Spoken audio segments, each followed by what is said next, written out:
नमस्कार दोस्तों, स्वागत है आपका डिजायर आईएएस के प्लेटफॉर्म पे। तो दोस्तों, आज हम जिस टॉपिक को डिस्कस करेंगे वो है chapter number 35 subordinate court of the book of M Laxmikanth polity book. Okay, तो देखिए यहाँ पे इससे पहले मैं आपको ये बता दूं कि जो मेरा पिछला लेक्चर था वो आया था हाई कोर्ट के ऊपर, और मैंने उससे पहले आपको सुप्रीम कोर्ट पढ़ा दिया। तो सुप्रीम कोर्ट पढ़ लिया हमने, हाई कोर्ट पढ़ लिया, आज हम पढ़ेंगे सबऑर्डिनेट कोर्ट को। उसके बाद फिर हाँ, जो मैंने बोला था जुडिशियल रिव्यू, जुडिशियल एक्टिविज्म और जो पीआईएल, ये तीनों मैं इस सबऑर्डिनेट कोर्ट वाले चैप्टर के बाद आपको पढ़ा दूंगा। ठीक है दोस्तों, चलिए आज का लेक्चर अब हम शुरू करते हैं। उससे पहले एक और बात, मेरी आर्ट एंड कल्चर की भी सीरीज आ रही है इसी डिजायर आईएएस के प्लेटफॉर्म पे, तो आप उन लेक्चर्स को भी देख सकते हैं, जिससे कि अगर आपने क्लास 11th की फाइन आर्ट की एनसीईआरटी अगर आपने नहीं पढ़ी तो उसके लिए आपके लिए काफ़ी ज़्यादा बेनिफिशियल रहेगी वो सीरीज। दोस्तों, जो हाई कोर्ट रहेगा वो सबसे ऊपर का कोर्ट है किसी भी स्टेट के अंदर। उसके नीचे कौन आते हैं? सबऑर्डिनेट कोर्ट आते हैं। ठीक है दोस्तों, या फिर जो भी लोअर कोर्ट रहते हैं। अब इन लोअर कोर्ट को सबऑर्डिनेट कोर्ट क्यों कहा जाता है? क्योंकि ये सब हाई कोर्ट जो रहता है उसके जिस स्टेट के हाई कोर्ट में रहेंगे वो, मतलब जिस स्टेट में रहेंगे वो उस स्टेट के हाई कोर्ट के सबऑर्डिनेशन के अंदर आते हैं। ठीक है, मतलब उसी हाई कोर्ट के अंतर्गत आते हैं। उस जो डायरेक्शन देगा हाई कोर्ट, जिस जो भी निर्देश देगा हाई कोर्ट जिस तरीके से काम करने के लिए, उसी तरीके से वो जो लोअर कोर्ट है वो काम करेंगे। ठीक है दोस्तों, तो वही बात है आप कहेंगे। तो देखिए, हमारे अगर कॉन्स्टिट्यूशन की बात करें तो कॉन्स्टिट्यूशन में आर्टिकल नंबर 233 से लेके आर्टिकल नंबर 237 तक, जो कि हमारे कॉन्स्टिट्यूशन के पार्ट 6 में है, उसमें जो है बताया गया है कि किस तरीके से सबऑर्डिनेट कोर्ट बनेगा और क्या इंडिपेंडेंस रहेगा सबऑर्डिनेट कोर्ट का एग्जीक्यूटिव से। एग्जीक्यूटिव मतलब जो काउंसिल ऑफ मिनिस्टर रहते हैं स्टेट के। ठीक दोस्तों, अब देखिए, अब बात करेंगे अपॉइंटमेंट किस तरीके से होती है डिस्ट्रिक्ट कोर्ट के जजेस की, उसके बारे में डिस्कस करेंगे। इसको डिस्कस करने से पहले दोस्तों मैं आपको ये बताना चाहूंगा कि जितने भी कोर्ट होते हैं डिस्ट्रिक्ट लेवल पे, जितने भी सबऑर्डिनेट कोर्ट होते हैं डिस्ट्रिक्ट लेवल पे, उसको कहते हैं हम लोग उसको बोलेंगे सबऑर्डिनेट कोर्ट। डिस्ट्रिक्ट लेवल पे जितने भी कोर्ट रहेंगे। ठीक है दोस्तों, अब देखिए ये जो है तीन तरीके के होते हैं डिस्ट्रिक्ट कोर्ट या सबऑर्डिनेट कोर्ट। एक तो होता है जो सिविल मैटर को देखता है तो उसको बोल देंगे सिविल कोर्ट, और जो क्रिमिनल मैटर को देखेगा उसको बोलेंगे क्रिमिनल कोर्ट, और एक जो रिवेन्यू के मैटर को देखेगा उसको बोलेंगे रिवेन्यू कोर्ट। ठीक है दोस्तों, अब देखिए जो भी जज का अपॉइंटमेंट होगा, यहाँ पे मैं आपको बता दूं, अब अपॉइंटमेंट ऑफ डिस्ट्रिक्ट जज की बात हो रही है, तो जिस भी जज का अपॉइंटमेंट होगा या पोस्टिंग किया जाएगा उसका, या प्रमोशन किया जाएगा डिस्ट्रिक्ट जज का किसी भी स्टेट के अंदर, तो किसके द्वारा किया जाएगा? उस स्टेट के गवर्नर के द्वारा किया जाएगा। ठीक है, लेकिन उस स्टेट के हाई कोर्ट से कंसल्ट करने के बाद। अब देखिए क्या क्या क्वालिफिकेशन है डिस्ट्रिक्ट जज बनने के लिए, अब हम उसको डिस्कस करेंगे। तो यहाँ पे आप ध्यान दीजिएगा, जिस पर्सन को हम डिस्ट्रिक्ट जज अपॉइंट करेंगे वो पर्सन ना ही सेंट्रल गवर्नमेंट में कोई सर्विस कर रहा हो और ना ही स्टेट गवर्नमेंट में कोई सर्विस कर रहा हो। साथ ही साथ वो जो पर्सन रहेगा वो कम से कम 7 साल से वकील हो। ठीक है, एडवोकेट हो। प्लीडर का मतलब भी एडवोकेट ही होता है। ठीक है, मतलब वो वकालत कर रहा हो, 7 साल से प्रैक्टिस कर रहा हो। और उसको उसका रिकमेंडेशन किसके द्वारा किया जाएगा? कौन रिकमेंड किया उसको? हाई कोर्ट किया हो। ठीक है, उसके अपॉइंटमेंट के लिए कौन रिकमेंड करेगा? हाई कोर्ट अगर उसके लिए रिकमेंड करेगा तभी वो पर्सन क्या बनेगा? वो बन जाएगा डिस्ट्रिक्ट जज। और अपॉइंट कौन करेगा? गवर्नर करेगा। ये बात भी याद रखिएगा।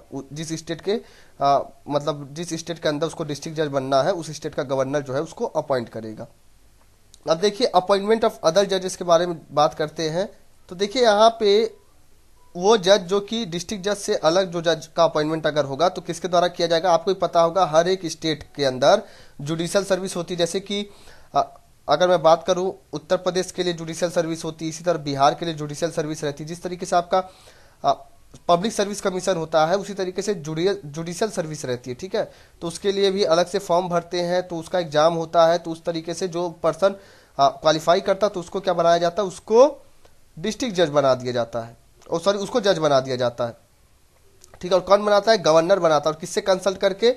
स्टेट पब्लिक सर्विस कमीशन और हाई कोर्ट से कंसल्ट करने के बाद। चलिए आगे बात करें, control over the subordinate court. ये क्या? तो देखिए दोस्तों, यहाँ पे जो है ये क्या बात की जा रही है कि कंट्रोल करता है क्या डिस्ट्रिक्ट कोर्ट के ऊपर, कि किस तरीके से किसका पोस्टिंग होगा, क्या प्रमोशन रहेगा। ठीक है, वो कौन डिसाइड करता है? डिस्ट्रिक्ट जज का वो हाई कोर्ट, उस स्टेट का हाई कोर्ट डिसाइड करता है। अब बात करेंगे इंटरप्रिटेशन के बारे में। तो देखिए जो एक्सप्रेशन है, जो टर्म जो है डिस्ट्रिक्ट जज, ये जो है इंक्लूड क्या करता है? जैसे कि अगर किसी सिटी के लिए, किसी सिटी के सिविल कोर्ट के लिए कोई जज अगर अपॉइंट हो रहा है, या फिर कोई एडिशनल डिस्ट्रिक्ट जज अपॉइंट हो रहा है, जॉइंट डिस्ट्रिक्ट जज, असिस्टेंट डिस्ट्रिक्ट जज, चीफ जज of small cause court, chief presidency magistrate, additional chief presidency magistrate, session जज, एडिशनल सेशन जज एंड असिस्टेंट सेशन जज। ये सभी जो जज हैं जितने अभी तक मैंने आपको गिनाए, यहाँ से लेके यहाँ तक के जज, ये सब के सब डिस्ट्रिक्ट जज के टर्म के ही अंदर आ जाते हैं। ठीक है दोस्तों, ये बात भी क्लियर हो गया होगा। अब देखिए जो टर्म है जुडिशियल सर्विस, इसका मतलब ये होता है कि वो सर्विस जिसके द्वारा जो पोस्ट होती है डिस्ट्रिक्ट जज की या फिर अदर सिविल जुडिशियल पोस्ट जो रहते हैं उसको जिसके द्वारा भरे जाते हैं उसको हम क्या कहते हैं, उसको हम कहेंगे जुडिशियल सर्विस। ठीक है, वो सर्विस जिसके द्वारा डिस्ट्रिक्ट जज का पोस्ट या फिर सिविल जुडिशियल पोस्ट को भरा जाएगा उसको बोलेंगे जुडिशियल सर्विस, और डिस्ट्रिक्ट जज के अंदर ये सभी लोग आ जाते हैं। अब बात करेंगे application of the above provision to the certain magistrate. देखिए जो गवर्नर रहता है, गवर्नर डायरेक्ट करता है, निर्देश देता है कि जो भी ऊपर दिए गए जितने प्रोविजन है वो किसी भी पर्सन से रिलेटेड हो तो वो जो है स्टेट के जुडिशियल सर्विस के लिए अप्लाई कर सकता है, किसी भी क्लास के लिए, किसी भी क्लासेस ऑफ मजिस्ट्रेट के लिए जो कि उस स्टेट के अंदर में जिस स्टेट का गवर्नर करेगा उसी स्टेट के अंदर में। ठीक है दोस्तों, अब हम बात करें क्या स्ट्रक्चर है, क्या जुरिस्डिक्शन है सबऑर्डिनेट कोर्ट का। तो आप पहले इस पिक्चर को देख लीजिए, समझ लीजिए। तो देखिए जो सबसे ऊपर कौन होता है, स्टेट के अंदर की बात कर रहा हूँ, ठीक है, राज्यों के अंदर की बात कर रहा हूँ, अपने देश की बात नहीं कर रहा हूँ। देश में सबसे ऊपर कौन रहता है, सुप्रीम कोर्ट रहता है। फिर सुप्रीम कोर्ट के नीचे कौन आता है, हाई कोर्ट। तब स्टेट के अंदर बात को तो हाई कोर्ट आ गया। High court top most court है किसी स्टेट के अंदर। तो हाई कोर्ट के नीचे कौन रहते हैं, डिस्ट्रिक्ट एंड सेशन जज। अब यहाँ ध्यान दीजिएगा, जो डिस्ट्रिक्ट जज रहेगा, कौन, डिस्ट्रिक्ट जज, वो कौन से मैटर देखता है, सिविल मैटर्स को देखता है, कौन, डिस्ट्रिक्ट जज। और सेशन जज क्या देखता है, सेशन जज जो क्रिमिनल मैटर्स जो रहते हैं उनको कौन देखता है, सेशन जज। अब देखिए जो डिस्ट्रिक्ट जज है जो सिविल मैटर्स को जो देख रहा है उसके नीचे एक सबऑर्डिनेट जज ऑफ जजेस कोर्ट आता है। ठीक दोस्तों, और जो क्रिमिनल मैटर जो देख रहा है कौन देख रहा है, सेशन जज, तो उसके नीचे कौन आता है, चीफ जुडिशियल मजिस्ट्रेट्स कोर्ट। अब देखिए सबऑर्डिनेट जजेस कोर्ट के नीचे कौन आते हैं, मुंसिफ्स कोर्ट। ये भी क्या देखते हैं, ये भी देखते हैं सिविल मैटर्स को ही। उसके और इसके चीफ जुडिशियल मजिस्ट्रेट कोर्ट के नीचे कौन आता है, जुडिशियल मजिस्ट्रेट्स कोर्ट। अब ये क्या देखते हैं, ये जो है क्रिमिनल मैटर्स को देखते हैं। आई होप आपको समझ में आ गया होगा। अगर नहीं समझ में आया होगा दोस्तों तो आप वीडियो को दोबारा जो है पीछे करिएगा और फिर से समझने की कोशिश करिएगा। मैं एक बार और समझा देता हूँ। जो सिविल मैटर्स को कौन देखेगा, डिस्ट्रिक्ट जज देखेगा, और क्रिमिनल मैटर कौन देखेगा, सेशन जज। ठीक दोस्तों, अब चलिए ऊपर अब हम अच्छे से समझेंगे। आपको देखिए अभी जो यहाँ तक ये सभी चीज़ें जो लिखी हुई हैं नेशनल लीगल सर्विस अथॉरिटी के ऊपर, ये सभी चीज़ें आपको अगर आपने इस पिक्चर को अच्छे से समझ लिया तो आपको ये सभी चीज़ें अच्छे से समझ में आएंगी नीचे, क्योंकि ओवरऑल ये जिस्ट है जो नीचे लिखी हुई चीज़ें हैं। चलिए अब समझते हैं अच्छे से। तो देखिए दोस्तों, जो ओरिजिनल स्ट्रक्चर होगा या जुरिस्डिक्शन होगा या जो भी नोमेनक्लेचर होगा, जो नाम जो रहेगा किसी भी सबऑर्डिनेट जुडिशरी का, वो किसके ऊपर कौन तय करता है, वो स्टेट्स तय करते हैं, वो राज्य खुद तय करते हैं। तो इसलिए हमारे यहाँ पे आपको पता है टोटल 29 स्टेट है। तो हर एक स्टेट में जो ये जो स्ट्रक्चर है सबऑर्डिनेट जुडिशरी का वो अलग अलग हो सकता है। अब देखिए अगर मोटे मोटे तौर पर अगर बात किया जाए तो टोटल कितने 3 टायर के सिविल और क्रिमिनल कोर्ट होते हैं हाई कोर्ट के नीचे, जो कि आप यहाँ पे देख रहे हैं ना, ये हाई कोर्ट हो गया। इसके नीचे कौन आ गया, डिस्ट्रिक्ट एंड सेशन जज। तो देखिए एक तो डिस्ट्रिक्ट जज खुद हो गया, उसके नीचे आ गया सबऑर्डिनेट जज और मुंसिफ जज, और सेशन जज खुद हो गया, उसके नीचे कौन हो गया, चीफ जुडिशियल मजिस्ट्रेट और जुडिशियल मजिस्ट्रेट। तो यहाँ पे देख रहे हैं 1 2 और ये खुद डिस्ट्रिक्ट 3, और यहाँ पे भी judicial magistrate court 1, chief judicial magistrate court 2 और ये सेशन जज खुद 3। ठीक है, तो वही बात कही गई कि हाई कोर्ट के नीचे 3 टायर के सिविल और क्रिमिनल कोर्ट होते हैं। चलिए आगे बात करते हैं। तो देखिए जो डिस्ट्रिक्ट जज होता है वो सबसे हाईएस्ट जुडिशियल अथॉरिटी रहती है किसी भी डिस्ट्रिक्ट के अंदर, किसी भी जिले के अंदर। ठीक है दोस्तों, अब देखिए जो डिस्ट्रिक्ट जज जो रहता है वो ओरिजिनल भी मतलब उसके पास ओरिजिनल जुरिस्डिक्शन भी है, साथ ही साथ अपेलेट जुरिस्डिक्शन भी। किसके लिए, अगर सिविल मैटर है उसके लिए भी वो मतलब डिसीजन सुना देगा, और अगर क्रिमिनल केस उसके पास जा रहे क्रिमिनल मैटर, तब भी उसके पास राइट है कि वो डिसीजन सुना सकता है, उस केस को देख सकता है। अब देखिए अगर दूसरे शब्द में बात करूं तो जो डिस्ट्रिक्ट जज है वही सेशन जज भी है। मतलब डिस्ट्रिक्ट जज किसके लिए था, जो सिविल मैटर्स को देखेगा, और सेशन जज किसके लिए, जो क्रिमिनल मैटर को देखेगा। तो यही बात कही गई कि जब डिस्ट्रिक्ट जज जब कोई पर्सन जो कि डिस्ट्रिक्ट जज अपॉइंट है, अगर वो सिविल केस को देख रहा है तो उसको क्या बोलेंगे, उसको डिस्ट्रिक्ट जज बोलेंगे। लेकिन अगर वही पर्सन क्रिमिनल केस को देख रहा है तो उसको क्या बोलेंगे, सेशन जज बोलेंगे। ये बात क्लियर हो गई होगी। अब देखिए, जो डिस्ट्रिक्ट जज होता है वो दोनों ही जुडिशियल और एडमिनिस्ट्रेटिव पावर, दोनों ही पावर उसके पास होती है, और ये सुपरवाइज भी करता है जितने भी सबऑर्डिनेट कोर्ट रहते हैं उस डिस्ट्रिक्ट के अंदर। उसको कौन सुपरवाइज करता है, डिस्ट्रिक्ट जज ही करता है। अब देखिए, जो भी अपील हम, जैसे कि जो भी डिसीजन दिया गया डिस्ट्रिक्ट जज के द्वारा, अगर हमको उसके अगेंस्ट में, उसके विरुद्ध में अपील करना है तो कहाँ करेंगे, उस स्टेट के हाई कोर्ट में करेंगे। ठीक है दोस्तों, ये बात भी क्लियर हो गया होगा। अब देखिए, जो सेशन जज जो होता है, मतलब सेशन जज मतलब जो क्रिमिनल कोर्ट को जो देखेगा, तो उसके पास क्या पावर रहती कि वो जो है कौन कौन सी सजा दे सकता है, आजीवन कारावास, लाइफ इम्प्रिजनमेंट, या फिर कैपिटल पनिशमेंट। कैपिटल पनिशमेंट मतलब कि जो जुर्माना जो लगाया जाता है पैसों का, और यहाँ तक कि डेथ सेंटेंस भी दे सकता है, मौत की भी सजा सुना सकता है। लेकिन देखिए, जो कैपिटल पनिशमेंट वाला जो प्रोविजन है, वो जब डिस्ट्रिक्ट जज जब सुना देगा कि आपको इतना जुर्माना आपको लगाया जा रहा है, तो फिर उसको कंफर्म कराना पड़ता है किसके द्वारा, हाई कोर्ट के द्वारा। चाहे अपील किया जाए या फिर ना किया जाए, लेकिन कौन कंफर्म करेगा कि हाँ इतना कैपिटल पनिशमेंट ठीक है कि नहीं है, उस स्टेट का हाई कोर्ट। ठीक है दोस्तों, चलिए आगे अब बात करते हैं, आगे कौन कौन सी बातें हैं। देखिए दोस्तों, डिस्ट्रिक्ट कोर्ट और सेशन कोर्ट के नीचे कौन कौन से कोर्ट आते हैं, तो कोर्ट ऑफ सबऑर्डिनेट जज, किस मतलब अगर सिविल मैटर्स के लिए है तो कौन आएगा, कोर्ट ऑफ सबऑर्डिनेट जज रहेगा डिस्ट्रिक्ट कोर्ट के नीचे। और सेशन कोर्ट किसको देखता है, क्रिमिनल मैटर को, तो court of chief judicial magistrate रहेगा किसके लिए, जो कि क्रिमिनल मैटर के लिए रहेगा। ठीक है, डिस्ट्रिक्ट जज के नीचे, जो कि यहाँ पे देखिए ये आ गया डिस्ट्रिक्ट जज, तो इसके नीचे कौन है, कोर्ट ऑफ जज, कोर्ट ऑफ सबऑर्डिनेट जज कोर्ट, तो ये किसके लिए, क्रिमिनल सॉरी सिविल मैटर के लिए। और वही क्रिमिनल मैटर के लिए क्या है, चीफ जुडिशियल मजिस्ट्रेट, जो कि सेशन जज के नीचे है। ठीक है दोस्तों, अब इन सबऑर्डिनेट जज के नीचे कौन है, मुंसिफ कोर्ट सिविल मैटर के लिए, और चीफ जुडिशियल मजिस्ट्रेट कोर्ट जो कि क्रिमिनल मैटर के लिए है, इसके नीचे कौन है, जुडिशियल मजिस्ट्रेट कोर्ट। तो यही बात यहाँ पे लिखी हुई है। ठीक है, अब चलिए आगे बात करते हैं। जो भी सबऑर्डिनेट जज रहते हैं वो अनलिमिटेड पिक्यूनियरी मतलब जो धन संबंधी, अगर मान लीजिए कोई रिवेन्यू रिलेटेड अगर कोई मैटर है, तो वो किसी भी मतलब चाहे जितना भी उसका अमाउंट हो उस मैटर का, वो उसको जो है देख सकता है, कौन, हमारा सबऑर्डिनेट जज।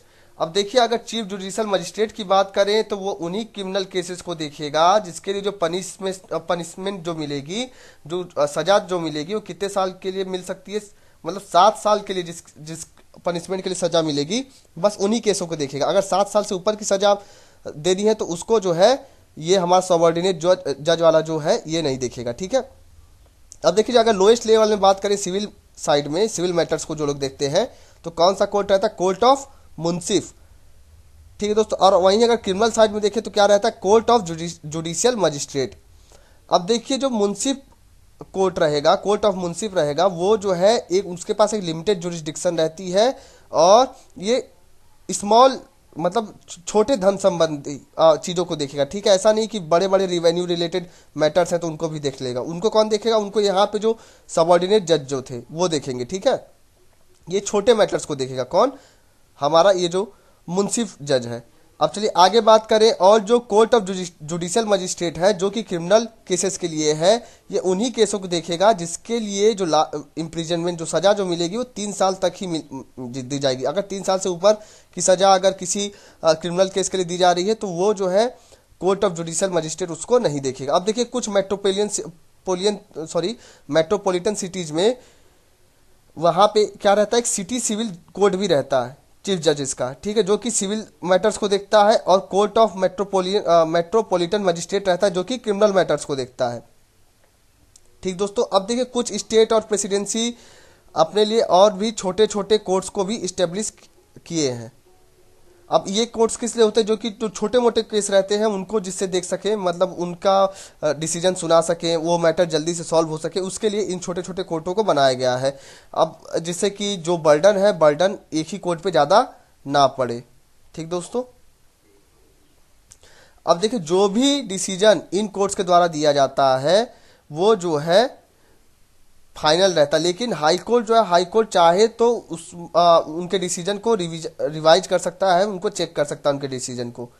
अब देखिए कुछ स्टेट में पंचायत कोड भी रहते हैं जो कि सिविल मैटर और क्रिमिनल मैटर दोनों को ही देखते हैं। जैसे अगर जो कुछ नाम भी हैं जैसे कि न्याय पंचायत, ग्राम कचहरी, अदालती पंचायत, पंचायत अदालत, और भी ऐसे ही कई ढेर सारे हैं जो कि पंचायत कोर्ट रहेंगे, ठीक है, पंचायत लेवल पे काम करेंगे। अब देखिए दोस्तों, अब जो टॉपिक अब मैं बताया जा रहा हूँ ये काफ़ी इंपॉर्टेंट है, तो ये है NALSA, national legal service authority. अब ये क्यों बनाया गया, कैसे ये बना, क्या हमारे कॉन्स्टिट्यूशन में कोई कोई प्रोविजन था तब ये बना, तो अब हम उन सभी चीज़ों को यहाँ पे डिस्कस करेंगे। तो देखिए दोस्तों, जो हमारा आर्टिकल नंबर 39A है डीपीएसपी के अंतर्गत है ये, तो इसमें हमारे कॉन्स्टिट्यूशन ऑफ इंडिया का है ये आर्टिकल। हमारे कॉन्स्टिट्यूशन में लिखा हुआ है कि हमको क्या प्रोवाइड करना है, फ्री लीगल एड प्रोवाइड करना है। जो भी हमारे पुअर या फिर इकोनॉमिकली वीकर सेक्शन है, मतलब जो लोग गरीब हैं हमारी सोसाइटी में, उनको भी जस्टिस मिल सके, उनको भी न्याय मिल सके, वो भी फ्री ऑफ कॉस्ट, ठीक है दोस्तों। और जो आर्टिकल नंबर 14 है और जो आर्टिकल नंबर 22 का 1 है क्लॉज, उसमें हमारे कॉन्स्टिट्यूशन में ये लिखा गया है कि स्टेट जो है, स्टेट मतलब जो गवर्नमेंट जो है, चाहे वो स्टेट गवर्नमेंट हो या फिर सेंट्रल गवर्नमेंट, ये बात यहाँ पे याद रखिए, राज्य से मतलब नहीं है यहाँ पे। स्टेट जो हम जो पढ़े थे ना फंडामेंटल राइट में, स्टेट वर्ड का मतलब वो वाला स्टेट, कि उसको जो है क्या करना है, उसको इंश्योर करना है कि वो क्या करे, इक्वलिटी बिफोर लॉ ले आए, मतलब सभी लोग लॉ के सामने, कानून के सामने बराबर हैं, सभी के लिए कानून एक है, और एक लीगल सिस्टम प्रोवाइड करे जो कि प्रमोट करे justice on the basis of equal opportunity to all, मतलब सभी को अपॉर्चुनिटी मिले, सभी को मदद मिले, कि जिससे कि जो है उनको क्या मिल सके, उनको न्याय मिल सके। तो देखिए 1987 में क्या हुआ कि एक legal service authority act parliament में लाया गया और पास किया गया, जो कब फोर्स में आया, 9 नवंबर 1995 में ये फोर्स में आया, मतलब गठित हुआ। जैसे ही ये एक्ट पास होता है, जैसे ही फोर्स में आता है, तो एक नेशन वाइड यूनिफॉर्म नेटवर्क बनाया जाता है जो क्या प्रोवाइड करेगा, फ्री लीगल सर्विस प्रोवाइड करेगा। जो भी हमारे सोसाइटी के जो भी वीकर सेक्शन है, जो लोग कोर्ट की फीस वगैरह नहीं दे सकते हैं, उनके लिए, उनको न्याय मिल सके, उसके लिए एक यूनिफॉर्म नेटवर्क बनाया गया। तो देखिए जो नालसा जो है, जो नेशनल लीगल सर्विस अथॉरिटी जो है, वो बनाई गई किस एक्ट के अंदर, legal service authority act of 1987 के अंदर, जो क्या चेक करता है कि जो भी हमारे वीकर सेक्शन है सोसाइटी के, उनको भी जस्टिस मिल सके, उनको भी न्याय मिल सके। चलिए आगे बात करते हैं। तो देखिए सबसे ऊपर कौन होगा, सबसे ऊपर नालसा हो गया, ठीक है। अब ये जो नेशनल लीगल सर्विस अथॉरिटी है, ये किसके अंडर में आएगी, हमारा जो चीफ जस्टिस है सुप्रीम कोर्ट का, उसके अंदर में आएगी नालसा।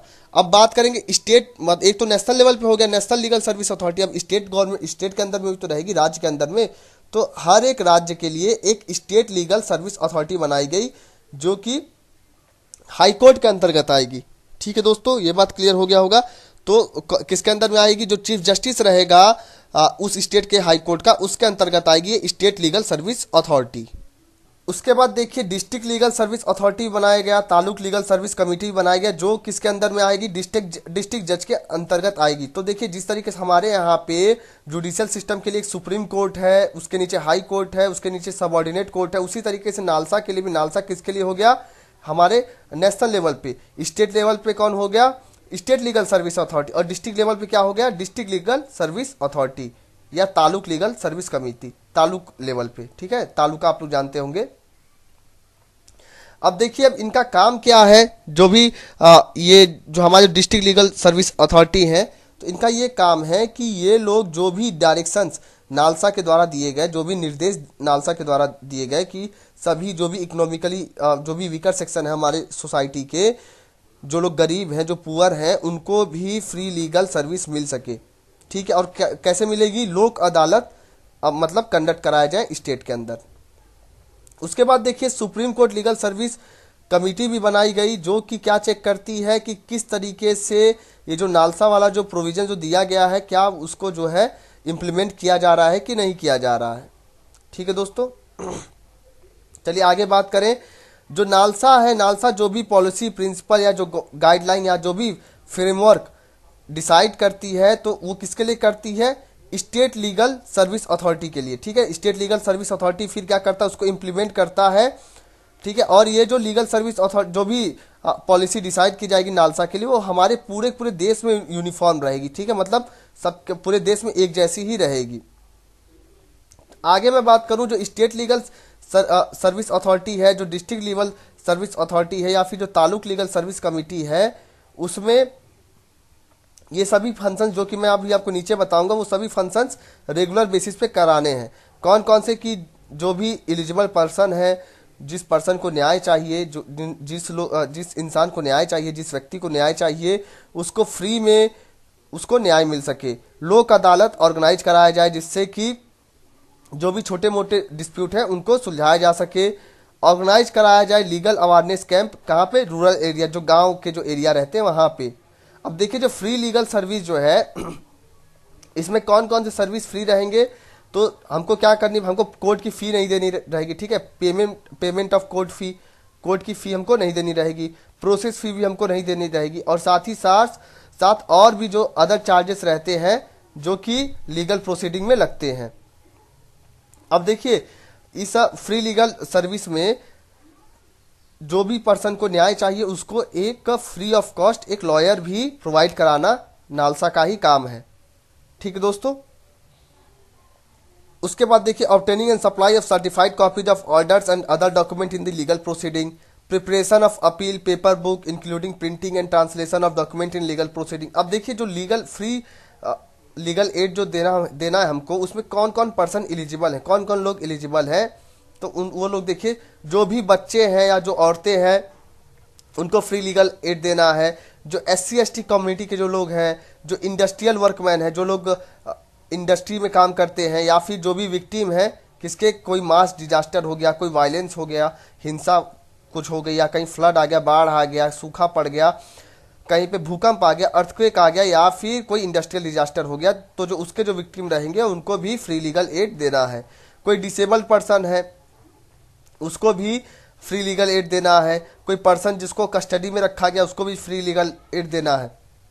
या फिर कोई भी पर्सन जिसका जो एनुअल इनकम है वो 1 लाख रुपए से कम है। ठीक है दोस्तों।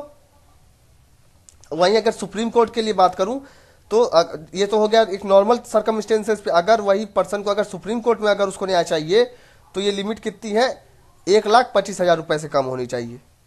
ठीक है दोस्तों। अब चलिए, या फिर कोई पर्सन जो कि विक्टिम है किसका, ट्रैफिकिंग का, मतलब जैसे कि नहीं, अब किसी आदमी को पकड़ के उससे भीख वगैरह मंगवाते हैं, उसके हाथ पर काट देते हैं, आप अगर न्यूज वगैरह में सुने भी होंगे कभी, तो वो पर्सन भी एलिजिबल है नालसा से फ्री में लीगल एड पाने के लिए, मतलब जस्टिस पाने के लिए। देखिए दोस्तों, मैं आपको नालसा से रिलेटेड कुछ अदर फैक्ट भी बता देता हूं जो कि इस बुक में नहीं दिया गया है अभी। तो जो नालसा ने एक वेब एप्लीकेशन भी लॉन्च किया है जिससे कि जो भी प्रिजनर है उनको वीडियो कॉन्फ्रेंसिंग के थ्रू, जो कि कहाँ पे होगा, इंडियन लॉ इंस्टीट्यूट जो कि नई दिल्ली में है, वहां से उनको न्याय मिल सके। ठीक है दोस्तों। एक लीगल सर्विस मैनेजमेंट सिस्टम भी बनाया गया जो कि किसके द्वारा डेवलप किया गया है, नेशनल इंफॉर्मेटिक्स सेंटर, जो कि किसके अंदर आता है, ministry of electronic and information technology के अंदर में आता है। तो इसको भी बनाया गया है नालसा के लिए जिससे कि सभी को फ्री लीगल एड मिल सके। एक वेब एप्लीकेशन भी लॉन्च किया गया है जिससे कि सबको फ्री लीगल एड मिल सके। कोई भी हमारा जो वीकर सेक्शन है सोसाइटी का उसको उसकी भी सहायता हो सके जस्टिस पाने के लिए। अब देखिए, आगे मैं आपको एक और बात बताऊं, जो ministry of law and justice है उसने लॉन्च किया एक टेली लॉ इनिशिएटिव, किसके साथ कोलैबोरेशन करके, किसके साथ मिलके, जो ministry of electronics and information technology है उसके साथ मिलके। अब ये क्यों किया गया, जिससे कि जो मार्जिनलाइज्ड कम्युनिटीज हैं हमारी, जो भी वीकर सेक्शन है हमारी सोसाइटी के, उनको भी न्याय मिल सके। ठीक दोस्तों। तो देखिए, और आगे मैं बात करूँ, नेशनल अवार्ड भी मिलता है जो कि 2005 से मिलते आया, किसके लिए, उसको हम बोलते हैं नालसा अवार्ड। तो इस साल मिला था, इस साल नहीं पिछले साल मिला था, किसको, अजमेर डिस्ट्रिक्ट को मिला था। ठीक है फ्रेंड्स। तो ये था कुछ और भी इंपॉर्टेंट फैक्ट्स जो कि आपके नालसा वाले चैप्टर से रिलेटेड थे। अब हम बात करेंगे दोस्तों लोक अदालत के बारे में। लोक अदालत क्या होते हैं, इनको क्यों बनाया जाता है, इनका काम क्या है, और ये जो भी कौन कौन से मैटर्स को ये लोग देखेंगे, तो इन सभी चीज़ों को दोस्तों अब हम समझेंगे और देखेंगे।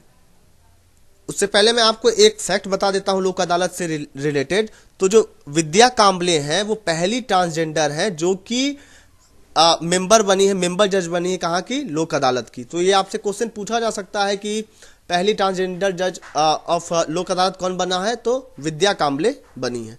ठीक दोस्तों, अब चलिए आगे बात करते हैं। देखिए दोस्तों, लोक अदालत एक ऐसा फॉरम है, एक ऐसा मंच है जहाँ पे केस जो कि डिस्प्यूट, ऐसे डिस्प्यूट को सेटल किया जाता है जो कि कोर्ट के सामने पेंडिंग है या फिर कोर्ट में अभी तक उसके खिलाफ हमने केस दायर नहीं किया है। वो भी किस तरीके से इस केस को हम इस पे फैसला सुनाया जाएगा, कंप्रोमाइज्ड या फिर सेटल्ड किया जाएगा। किस तरीके से, एमिकेबल मतलब कि मैत्रीपूर्ण तरीके से समझौता कराया जाएगा। जो दोनों पार्टी रहेंगी जिनके बीच में डिस्प्यूट रहेगा, उन दोनों के बीच में क्या कराया जाएगा, कंप्रोमाइज कराया जाएगा। ठीक है दोस्तों, अब देखिए मीनिंग क्या है लोक अदालत का, जो सुप्रीम कोर्ट ने एक्सप्लेन किया है, जो हमारा जो इंस्टीट्यूशन है लोक अदालत को। तो जो लोक अदालत है वो हमारा एंशिएंट इंडिया था, जो जब हमारा मतलब प्राचीन भारत में भी ये सिस्टम काफ़ी ज़्यादा प्रचलित था, उस समय भी लोक अदालत होते थे। ठीक है दोस्तों, और ये जो लोक अदालत है ये हमारे जो आधुनिक समय है, जो मॉडर्न पीरियड है, इसमें भी काफ़ी ज़्यादा काम आ सकता है। जो लोक अदालत का मतलब क्या होता है, लोक अदालत जो वर्ड है इसका मतलब होता है पीपल्स कोर्ट, मतलब कि लोगों का कोर्ट, लोगों का न्यायालय। और ये जो सिस्टम है किसके ऊपर बेस्ड है, गांधीयन प्रिंसिपल, जो गांधी जी के जो प्रिंसिपल थे, जो सिद्धांत जो थे, उन्हीं के ऊपर बेस्ड है लोक अदालत। अब देखिए इसकी एक सबसे इंपॉर्टेंट कंपोनेंट क्या है, एडीआर, मतलब अल्टरनेटिव डिस्प्यूट रिजोल्यूशन सिस्टम। अब इसका क्या मतलब है, तो कहने का मतलब ये है कि एक अल्टरनेटिव है। अल्टरनेटिव क्यों कहा गया है, अल्टरनेटिव डिस्प्यूट रिजोल्यूशन सिस्टम लोक अदालत को क्यों कहे हैं, अब ये समझते हैं। तो देखिए जो हमारा जो इंडियन कोर्ट है, जो भारत के जो भी न्यायालय है, उसमें काफ़ी ढेर सारे बैकलॉग केसेस हैं, कई ढेर सारे केसेस हैं जो कि अभी उसके ऊपर उसका अभी नंबर आते आते भी बहुत ज़्यादा समय लग जाएगा, काफ़ी समय लगता है, काफ़ी ज़्यादा खर्चे भी होते हैं और काफ़ी पेचीदा प्रोसीजर है हमारा जो इंडिया का जो कोर्ट है वहाँ पे। तो जो लोक अदालत है, लोक अदालत क्या प्रोवाइड करता है, एक अल्टरनेटिव तरीका प्रोवाइड कराएगा जहाँ पे जो भी केस है उसको जल्द से जल्द सुलझाया जाएगा, वो भी काफ़ी मतलब बिना ज़्यादा खर्च के। ठीक है, पैसे भी ज़्यादा खर्च नहीं होंगे लोक अदालत में।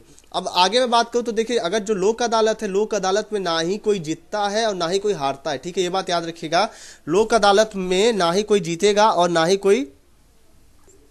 कोई हारता है। यहाँ पे क्या होता है, कंप्रोमाइज होता है, जो मैंने आपको ऊपर बताया था ना कि ये एक्चुअली में क्या करता है, कंप्रोमाइज करेगा। ठीक है दोस्तों, चलिए आगे बात करते हैं और कौन कौन से। तो ये क्या करता है लोक अदालत, मान लीजिए कोई केस जो कि पेंडिंग है सुप्रीम कोर्ट का, हमारे इंडिया के किसी भी कोर्ट में, तो उसके लिए एक अल्टरनेटिव मोड है ये, जिससे कि हम डिस्प्यूट को सेटल कर सकते हैं, हम लोक अदालत में जाके डिस्प्यूट को सेटल कर लेंगे। ठीक है दोस्तों, तो यही कहा गया कि लोक अदालत एक अनदर अल्टरनेटिव है हमारे जुडिशियल जस्टिस के लिए। और ये जो स्ट्रेटजी है ये हमारे रिसेंट टाइम में भी थी। जैसे कि यहाँ पे क्या करते हैं, यहाँ पे जो भी इनफॉर्मल या फिर साथ ही साथ सस्ते में हम जो है जस्टिस प्रोवाइड करा देते हैं किसी भी कॉमन मैन को। मान लीजिए कोई छोटी मोटी डिस्प्यूट है, अगर उसको सुलझाना है तो वो क्या करेंगे, वो लोक अदालत पहुँच जाएंगे और फ्री ऑफ कॉस्ट उनका जो है डिस्प्यूट सेटल हो जाएगा। ठीक है दोस्तों, तो यही बात यहाँ पे कही गई। अब देखिए स्टैट्यूटरी स्टेटस की बात करें तो देखिए जो सबसे पहला लोक अदालत था हमारे देश को आज़ादी मिलने के बाद, तो वो कहाँ पे बना था, वो गुजरात में बना था। कब बना, 1982 में बना।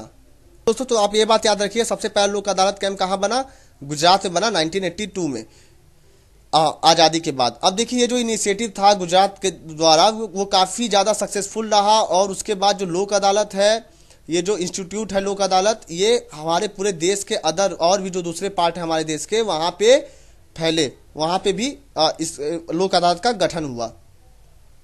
अब देखिए अगर पहले की बात करूं मैं, जिस समय ये लोक अदालत बना सबसे पहले, तो उस समय ये जो इंस्टीट्यूशन है ये सिर्फ वॉलेंटरी बेसिस पे काम करता था। ठीक है, मतलब कोई इसके लिए कोई एक्ट नहीं था, कोई इसका स्टैट्यूटरी स्टेटस नहीं था।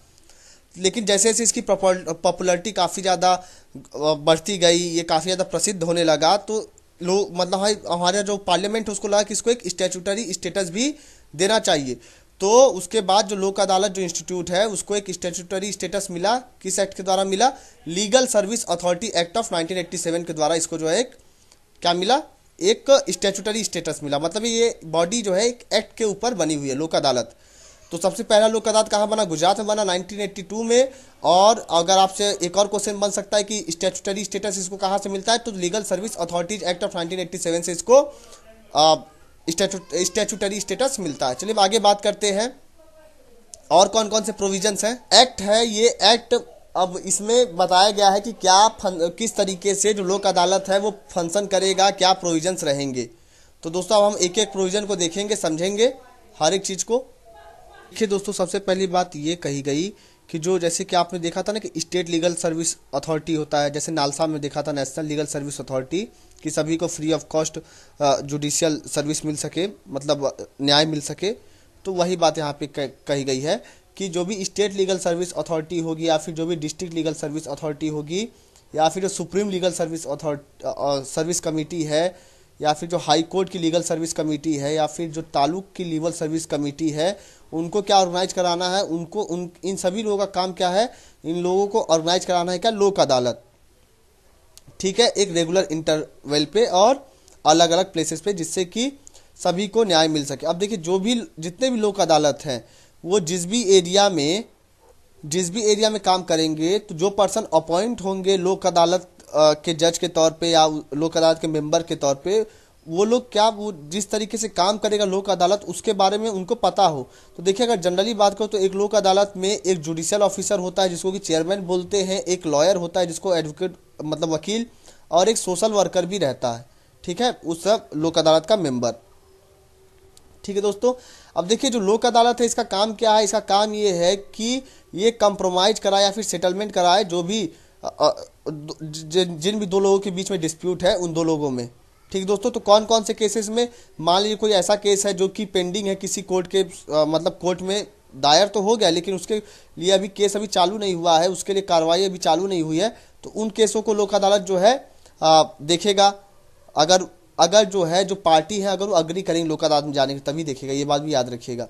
फिर या फिर और कौन से मैटर? ऐसे मैटर्स जो कि अभी कोर्ट में उसके खिलाफ केस नहीं दायर किया गया है और लोग चाहते हैं कि जल्दी से जल्द वो चाहें तो वो लोक अदालत में जा सकते हैं। ठीक है, तो आप यहाँ पे ये देखोगे कि लोक अदालत सिर्फ और सिर्फ पेंडिंग केसेस को ही नहीं देखता है, बल्कि जो प्री लिटिगेशन स्टेज है किसी भी डिस्प्यूट का, वहाँ पे भी ये मैटर्स को देखता है। अब मैटर्स कौन कौन से? जैसे कि जो मैट्रिमोनियल मैटर रहेंगे, जो शादी विवाह से मैटर रिलेटेड रहेंगे, फैमिली डिस्प्यूट रहेगा, क्रिमिनल कंपाउंडेबल ऑफेंसेस केस। अब देखिए क्रिमिनल मैटर में कंपाउंडेबल ऑफेंसेस, इसमें जो है क्या होता है कि इसमें आप एक बात याद रखिए, लोक अदालत में जो विक्टिम है अगर वो चाहेगा कि वो जो है लोक अदालत में अगर जाना चाहेगा तभी जो है वो केस लोक अदालत में जाएगा। ऐसा नहीं कि जिसने कांड किया है, जिसने मान लीजिए कि गलती की, अगर वो चाहेगा कि लोक अदालत में जाए तो उससे मर्जी से नहीं, जो विक्टिम है जिसके ऊपर मतलब जिसके साथ अन्याय किया गया है वो चाहे अगर लोक अदालत में जा रहा तभी जाएंगे। ठीक है,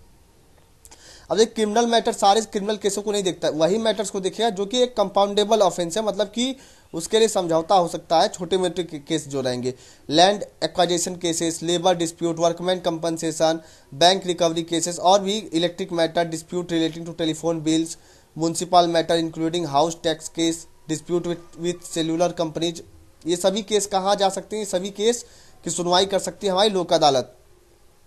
ठीक दोस्तों, ये बात भी क्लियर हो गया। देखिए दोस्तों, वो मैटर्स जो कि कंपाउंडेबल हैं, जिनके लिए समझौता हो सकता है, वो मैटर्स जो है लोक अदालत में जा सकता है, लेकिन जो मैटर्स नॉन कंपाउंडेबल हैं वो सब लोक अदालत में वो मैटर्स नहीं जाएंगे। अब देखिए बात करेंगे वो केस कौन कौन से हैं। कोई भी केस जो कि पेंडिंग है, कहाँ पे? किसी कोर्ट के मतलब जैसे कि हाई कोर्ट या डिस्ट्रिक्ट कोर्ट में अगर पेंडिंग है तो वो भी केस कहाँ जा सकता है? वो भी केस लोक अदालत में सेटलमेंट के लिए जा सकता है। कब जाएगा? अगर जो पार्टी हैं, जो दो लोगों के बीच में जो डिस्प्यूट जो है, अगर वो लोग अग्री करते हैं कि वो लोक अदालत में जाना चाहते हैं। ठीक है दोस्तों, या फिर एक पार्टी जो है बोले कि एक एप्लीकेशन लिखे कोर्ट को और कहे कि ये जो केस है आप इसको लोक अदालत में भेज दीजिए, या फिर कोर्ट खुद सेटिस्फाई हो कि हाँ ये जो मैटर है इसको लोक अदालत में भेज देना चाहिए, वो ज़्यादा अप्रोप्रिएट रहेगा, वो ज़्यादा सही रहेगा। तब वो केस जो है, जो भी केस जो पेंडिंग है किसी कोर्ट के सामने, तो वो केस कहाँ चला जाएगा? वो केस लोक अदालत में चला जाएगा। ठीक है दोस्तों, और उसके बाद देखिए प्री लिटिगेशन डिस्प्यूट को भी सेटल करता है कौन? हमारा लोक अदालत। अब देखिए जो लोक अदालत है उसके पास वही सेम पावर है जो कि सिविल कोड को मिलता है। ठीक है, किसके अंदर में? Under the code of civil procedure of 1908। ठीक दोस्तों, वो सभी पावर मिलते हैं लोक अदालत को, जो कि सिविल कोड को मिलता है, जैसे कि समन करना, इन्फोर्स करना कि आपको विटनेस को कि आप जो है आइए और आके अपना विटनेस दीजिए, गवाही दीजिए। डिस्कवरी एंड प्रोडक्शन मतलब कि आप जो है सबूत पेश करिए। उसके बाद देखिए जो एविडेंस पेश करिए, आप कोई भी पब्लिक रिकॉर्ड या डॉक्यूमेंट को भी मंगा सकता है। साथ ही साथ और भी जो मैटर्स और भी जो पावर जो कि सिविल कोड को मिलते हैं, वो सभी पावर लोक अदालत को मिलती हैं। ठीक है, और वो सिविल कोड को किसके द्वारा मिलते हैं? Powers code of civil procedure act of 1908 के द्वारा पावर्स मिलते हैं। चलिए आगे बात करते हैं दोस्तों। जो लोक अदालत है, लोक अदालत ऐसा नहीं कि वो सिर्फ और सिर्फ जो पावर्स हैं कोड ऑफ सिविल प्रोसीजर उन्हीं के नियमों पे काम करेगा। जो लोक अदालत है वो अपने खुद के भी प्रोसीजर को बना सकता है, जिससे कि जल्द से जल्द जो भी डिस्प्यूट है वो सेटल हो सके।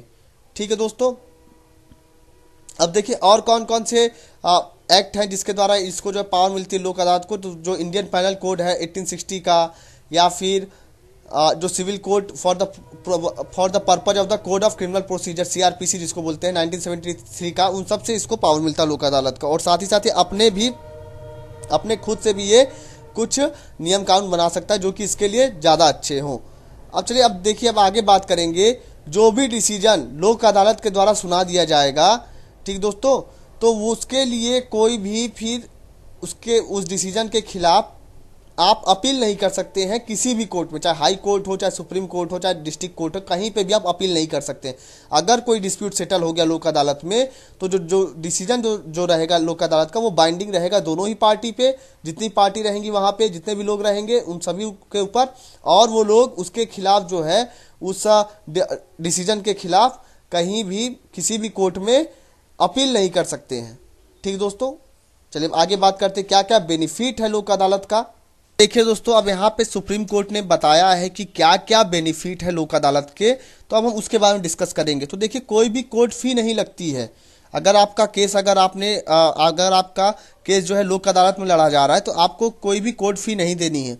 अगर मान लीजिए कि आपने जो है कोर्ट फी दे रखी है आप किसी और कोर्ट में, जैसे कि अगर मान लीजिए आपने डिस्ट्रिक्ट कोर्ट में किसी डिस्प्यूट के रिगार्डिंग आपने केस दायर किया और आपने वहाँ पे कोर्ट फी दी है, लेकिन अगर आप फिर आगे लोक अदालत में अगर आपका डिस्प्यूट अगर सेटल होता है, तो जो कोर्ट फी जो आपने जो दे रखी थी वो फी आपको रिफंड हो जाएगी, वो जो पैसे आपको वापस मिल जाएंगे। अब देखिए, कोई भी बहुत ही स्ट्रिक्ट प्रोसीजर नहीं है, यहाँ पे काफ़ी ज़्यादा फ्लेक्सिबिलिटी है और जल्द से जल्द कोशिश होती है कि जो डिस्प्यूट है उसको सुलझा दिया जाए।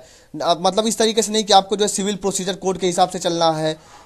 ठीक है दोस्तों, यहाँ पे जो है जो लोक अदालत है वो वहाँ पे अपना फैसला जो रहेगा अपने खुद के ओन प्रोसीजर पे भी मतलब डिस्प्यूट को सेटल कर सकता है, जैसे कि वो कंप्रोमाइज कराने की कोशिश करेगा। अब चलिए आगे बात करते हैं, जो भी पार्टी जो कि डिस्प्यूट के लिए है, मतलब जो भी केस है उस केस के लिए जो भी पार्टी हैं, मतलब जितने भी लोग हैं, तो वो लोग क्या वो डायरेक्टली मतलब मिल सकते हैं जज से। अगर वही केस अगर मान लीजिए किसी दूसरे कोर्ट में, हाई कोर्ट या आपके डिस्ट्रिक्ट कोर्ट में लड़ा जा रहा है, तो जज से मिल पाना बड़ा ही मुश्किल रहता है, लेकिन यहाँ पे जज सामने ही बैठा रहता है, तो इस वजह से क्या है कि जज से भी मिल सकते हैं जो भी पार्टीज हैं।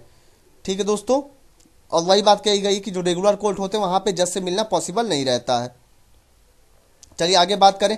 अब देखिए, जो भी डिसीजन लोक अदालत के द्वारा लिया जाता है वो बाइंडिंग रहता है दोनों ही पार्टी पे, और उसके खिलाफ आप मतलब लोक अदालत के डिसीजन के खिलाफ आप कहीं पे भी जाके अपील नहीं कर सकते, ना ही हाई कोर्ट में, ना ही सुप्रीम कोर्ट में, ना ही किसी भी कोर्ट में आप जो है आप अपील नहीं कर सकते। अब इससे क्या होता है, इससे जो हमारे जो केसेस हैं कोर्ट में पेंडिंग, वो जल्दी से जल्दी सेटलमेंट होता है, उसका लेट नहीं होता, उसका डिले नहीं होता है। ठीक है दोस्तों, जो बर्डन है हमारे जुडिशियल सिस्टम में, वो क्या होता है, वो खत्म होता है। दोस्तों, जो लॉ कमीशन है इंडिया का, उसने भी समराइज किया है, उसने बताया है कि क्या क्या एडवांटेज है अल्टरनेटिव डिस्प्यूट रिजोल्यूशन के, ADR के। तो देखिए, काफ़ी ज़्यादा कम एक्सपेंसिव होते हैं, काफ़ी कम समय यहाँ पे लगता है। ठीक दोस्तों, अब ये देखिए, जो भी काफ़ी ज़्यादा जैसे उस तरीके से नहीं है कि इनको सिर्फ IPC के ही द्वारा चलना है, CRPC के ही साथ चलना है, जो नियम लिखे हुए बिल्कुल उसी के साथ चलना है, उस तरीके से नहीं है। ये जो है खुद भी कोशिश करते हैं कि केस में क्या हो, कंप्रोमाइज हो जाए, डिस्प्यूट कंप्रोमाइज हो जाए। अब देखिए, जो भी पार्टीज हैं वो क्या फ्री हैं डिस्कस करने के लिए अपने अपने ओपिनियन को बिना किसी फियर के। ठीक है दोस्तों, अब चलिए आगे बात करें। जो भी पार्टी है यहाँ पे अगर मान कोई डिस्प्यूट सेटल हो रहा है लोक अदालत में, कोई झगड़ा सेटल हो रहा है लोक अदालत में, तो वहाँ पे ऐसा नहीं फैसला आता है कि कोई जीत गया है कोई हार गया।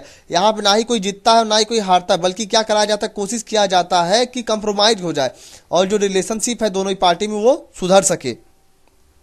ठीक है दोस्तों, अब बात करेंगे परमानेंट लोक अदालत क्या है, तो हम इसके बारे में दोस्तों डिस्कस करेंगे। तो देखिए जो लीगल सर्विस अथॉरिटी है, जो लीगल सर्विस अथॉरिटी एक्ट है 1987 का, उसको अमेंड किया गया 2002 में और इस्टेब्लिश किया गया, परमानेंट लोक अदालत इस्टेब्लिश किया गया। अभी तक जो लोक अदालत इससे पहले जो थे वो क्या थे, वो टेम्पररी टाइम के लिए थे, मतलब उसका कोई वो स्थायी नहीं थे, अस्थायी थे। लेकिन उसके बाद परमानेंट स्थायी लोक अदालत बनाए गए। अब इसका रीजन क्या है, क्यों परमानेंट लोक अदालत जरूरी है। तो देखिए जो लीगल सर्विस अथॉरिटी एक्ट है 1987 का, उसका काम क्या था, वो उसका काम ये था कि वो जो है फ्री लीगल एड प्रोवाइड करा सके, जो भी हमारे जो वीकर सेक्शन है हमारी सोसाइटी के उनको भी फ्री लीगल एड मिल सके।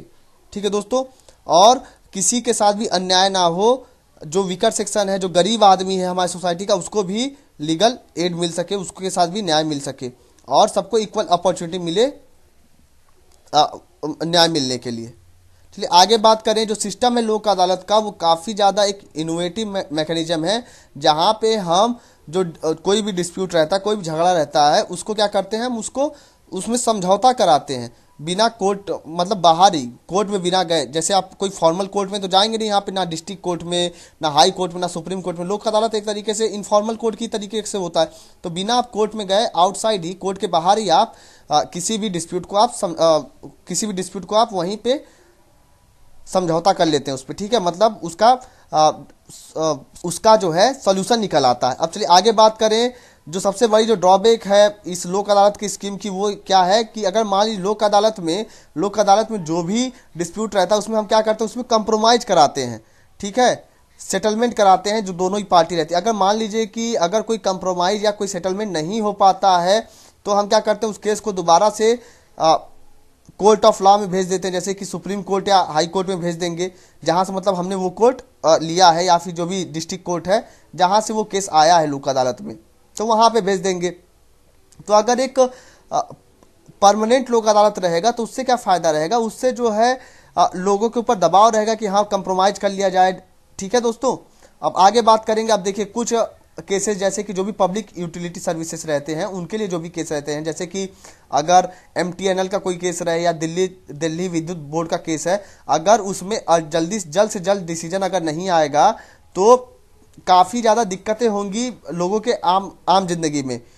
ठीक है दोस्तों, इसलिए कोशिश किया जाता है कि लोक अदालत में केसेस जाएं और जल्द से जल्द केस जो है सॉल्व हो जाए। क्योंकि आपको पता है अगर कोर्ट अगर डिस्ट्रिक्ट कोर्ट या हाई कोर्ट में गया तो क्या मिलती है वहाँ पे, सनी देओल का डायलॉग तो आपको याद होगा, तारीख पे तारीख, तो वही मिलती रहेगी। और लोक अदालत में कोशिश करते हैं कि जल्द से जल्द जो है केसेस सॉल्व हो जाए, उसका कुछ सोल्यूशन निकाला है। तो देखिए इसलिए जो है लीगल सर्विस अथॉरिटी एक्ट 1987 में ये बात कही गई कि अब इसको अमेंड करके एक परमानेंट लोक अदालत बनाया जाए। ठीक है दोस्तों, जो क्या देखिएगा, वो जो भी मैटर जो कि पब्लिक यूटिलिटी सर्विसेज के जो मैटर रहेंगे उनको देखेगा ये। चलिए आगे बात करते हैं क्या क्या फीचर्स है जो नया इंस्टीट्यूशन जो बना परमानेंट लोक अदालत, तो उसके फीचर्स को अब हम देखेंगे। देखिए दोस्तों, जो परमानेंट लोक अदालत है इसमें एक चेयरमैन रहेगा, और ये जो चेयरमैन रहेगा ये किस पद पे रहेगा, मतलब ये कम से कम इसके पास कौन सा रैंक हो, ये एलिजिबल हो एक डिस्ट्रिक्ट जज बनने लायक, या फिर कोई एडिशनल डिस्ट्रिक्ट जज बनने लायक एलिजिबल हो, या फिर कोई भी हायर जुडिशियल रैंक जो कि डिस्ट्रिक्ट जज से ऊपर हो। तो वो जो है वो पर्सन यहाँ पे परमानेंट लोक अदालत में क्या रहेगा, वो चेयरमैन रहेगा। और दो और पर्सन रहेंगे जो जिनके पास काफ़ी ज़्यादा एक्सपीरियंस रहेगा पब्लिक यूटिलिटी सर्विसेज से। अब पब्लिक यूटिलिटी सर्विसेज मतलब आप क्या समझे, जैसे कि जो भी मैंने बताया ना, MTNL या कोई ट्रांसपोर्ट रिलेटेड कोई सर्विस है, postal related, air road and water related कोई सर्विस है, तो वहाँ जो भी मैटर्स रहेंगे, अगर उनके पास 2 मेंबर वैसे भी रहेंगे जिनके पास इन सब मैटर्स के लिए एक्सपीरियंस रहेगा। ठीक है, अब देखिए जो परमानेंट लोक अदालत है इसके पास जुरिडिक्शन कितना रहेगा, कौन कौन से मैटर्स को देखिएगा। तो जो भी यूटिलिटी पब्लिक यूटिलिटी सर्विसेज हैं, जैसे कि ट्रांसपोर्ट सर्विस ऑफ पैसेंजर या फिर गुड्स बाई एयर रोड, मतलब जो भी सामान भेजे जाते हैं air road and water, postal telegraph और telephone service, supply of power light और वाटर, ये जो भी सर्विस हैं जो कि पब्लिक यूटिलिटी सर्विसेज रहती हैं, उन सब पे वो सब जो है परमानेंट लोक अदालत के जुरिस्डिक्शन में आएंगे। ठीक है दोस्तों, इंश्योरेंस सर्विस भी आएगी यहाँ पे देखिए आप। अब चलिए अब आगे बात करते हैं जो पिक्यूनरी जुरिस्डिक्शन है परमानेंट लोक अदालत। पिक्यूनरी मतलब धन संबंधी। ठीक है, तो कितने रुपए तक के डिस्प्यूट परमानेंट लोक अदालत में जा सकते हैं? तो 10 लाख रुपए तक के डिस्प्यूट जो है लोक अदालत में जाएंगे। इससे ऊपर के डिस्प्यूट लोक अदालत में नहीं जाएंगे। लेकिन देखिए जो सेंट्रल गवर्नमेंट है वो जो है इसको इंक्रीज कर सकती है, लोक अदालत का जो पिक्यूनरी जुरिस्डिक्शन है इसको टाइम टू टाइम इंक्रीज कर सकती है अगर चाहे तो। ठीक है दोस्तों, चलिए आगे अब बात करते हैं। जो परमानेंट लोक अदालत है वो उन्हीं ऑफेंसेस को या फिर उन्हीं डिस्प्यूट को देखेगा जो कि कंपाउंडेबल होंगे। ऑफेंसेस नॉन कंपाउंडेबल होंगे, उन ऑफेंसेस को ये नहीं देखेगा।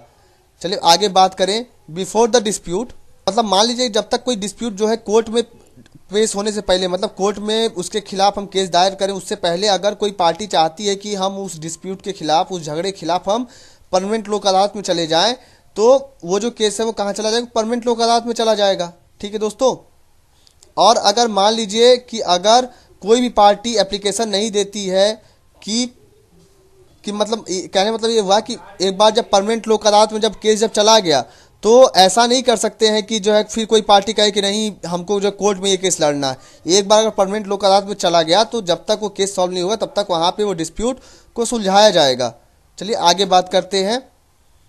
तो परमानेंट लोक अदालत है वो जो भी काम करेगी किसी भी डिस्प्यूट के लिए, किसी भी झगड़े के लिए, वो क्या करेगी? वो सेटलमेंट करेगी, कंप्रोमाइज कराने की कोशिश करेगी। अब मान लीजिए अगर कंप्रोमाइज नहीं करते हैं जो भी पार्टीज हैं, जो भी पक्ष है, अगर वो कंप्रोमाइज अगर नहीं करता है, उस पर अगर नहीं सेटलमेंट हो पाता है, तो लोक अदालत क्या करेगी? फिर वो अपना डिसीजन किसके बेसिस पे देगी? मेरिट के बेसिस पे कोशिश करेगी कि जो है डिसीजन अपना दे। ठीक है दोस्तों, अब देखिए जो भी डिसीजन परमानेंट लोक अदालत के द्वारा दे दिया जाएगा वो डिसीजन जो है फाइनल रहेगा और बाइंडिंग रहेगा। दोनों ही जितने भी पार्टीज रहेंगे, जितने भी पक्ष रहेंगे उस केस से रिलेटेड। ठीक है दोस्तों, और जो डिसीजन जो दिया जाएगा वो मेजॉरिटी ऑफ, मतलब आपको पता है 3 मेंबर हैं यहाँ पे, तो मतलब जितने जज रहेंगे उस बेंच में, उस लोक अदालत के बेंच में, परमानेंट लोक अदालत के बेंच में, तो उनकी मेजॉरिटी के बेसिस पे डिसीजन दिया जाएगा। ठीक है दोस्तों, अब देखिए अगला जो हेडिंग है वो है फैमिली कोर्ट के बारे में। तो मैं आपको फैमिली कोर्ट अपने अगले लेक्चर में पढ़ाऊंगा। उसके बाद जो है आपका सबऑर्डिनेट वाला कोर्ट वाला चैप्टर भी खत्म हो जाएगा। तो दोस्तों देखिए, अगर आपको ये वीडियो पसंद आई होगी तो आप प्लीज़ लाइक जरूर करिएगा और शेयर भी जरूर करिए, जिससे कि आपको जो है आपके जो भाई बहन हैं, जो मेरे जो और भाई बहन हैं, जो लोग प्रिपरेशन कर रहे हैं, जो लोग कोचिंग नहीं अफोर्ड कर सकते हैं, उन लोगों की भी मदद हो जाए। और हाँ दोस्तों, मैं यही कहूँगा कि आप लोग भी अपने फोकस और डिटर्मिनेशन को बनाए रखिए और कोशिश करिए कि अब जी जान लगा दें अपने प्रिपरेशन में, क्योंकि प्रीलिम्स की डेट बहुत ही तेज़ी से नज़दीक आ रही है, समय बहुत तेज़ी से बीत रहा है। तो दोस्तों अगर आपको ये वीडियो पसंद आई हो तो आप प्लीज़ लाइक करिएगा, इस चैनल को सब्सक्राइब कर लीजिए और शेयर भी जरूर करिएगा, जिससे कि और भी लोगों की मदद हो। तो friends, thanks for watching my video and God bless you all.